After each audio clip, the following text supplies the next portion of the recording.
Last night I made a huge mistake. Yep, I slipped up and I ignored one of my cardinal systems, one of my cardinal rules, right?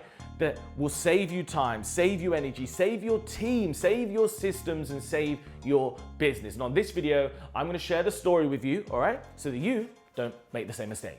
I'm Simon, rent-to-rent specialist and mentor, and over the past 5 years, yada, yada, yada, yada. You know my story, and if you don't, check out another video, because on this video, I just want to get straight into the fact that last night, I made a big mistake, all right?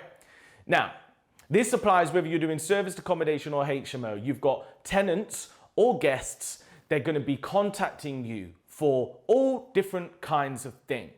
And I set up a communication protocol, a system, so that they've got a blueprint of how they're to communicate with us, the office hours, what things can be handled outside of that, the different channels. I've even got an app, all right, that my tenants can contact the team on to free up my time. And last night, well, actually 4 days ago, I actually moved a tenant in to a HMO property. A team member of mine was unavailable, they were away, so I actually did it myself, and I made the error of WhatsApping the tenant. And I forgot, because I don't really move in tenants anymore, I just completely forgot.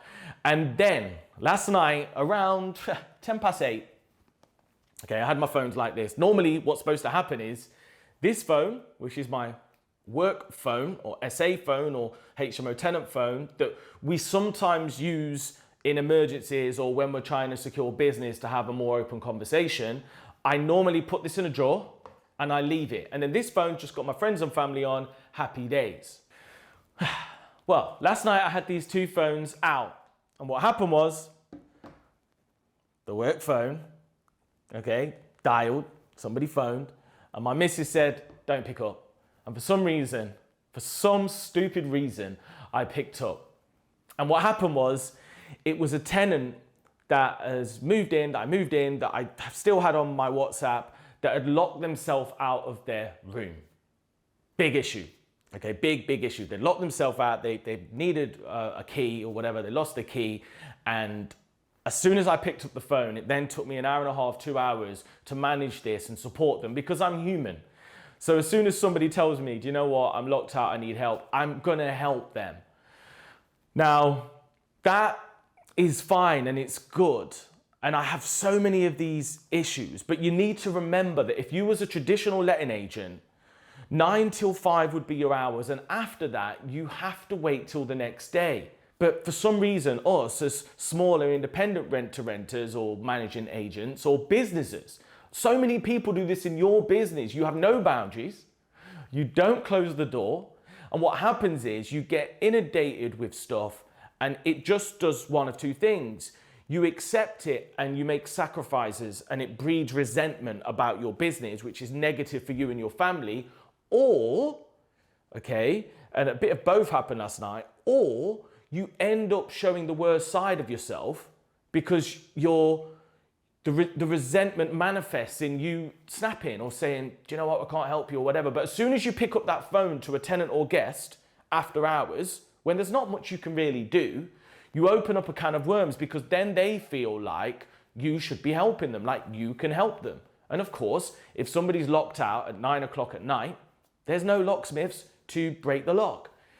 So guys, it's not enough to have two phones. And I was reminded last night, have two phones, but then set up a communication protocol, a system from which you're happy to be available. And when you're not available, all right, put the phone away and then signpost them to the emergency services if there is an emergency. So clearly, if there was a fire or there was a crime committed or there was something major, you know, a massive flood, then they're going to need to call the emergency deal support, emergency deal.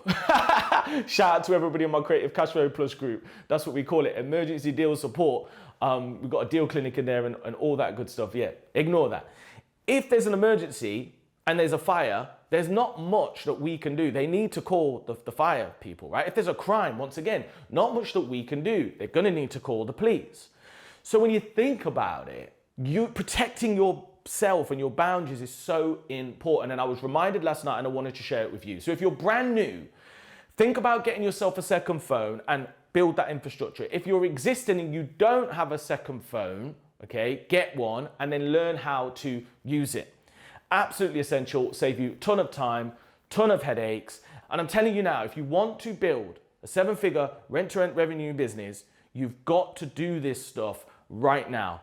Implement the systems. You follow the systems. Make sure your team follow the systems. And that's the only way you're going to be able to do this without going mental. Thanks very much for watching. If you found this useful, you know what to do. Hit the subscribe button, comment below with any questions that you've got, and I'll see you in the next video.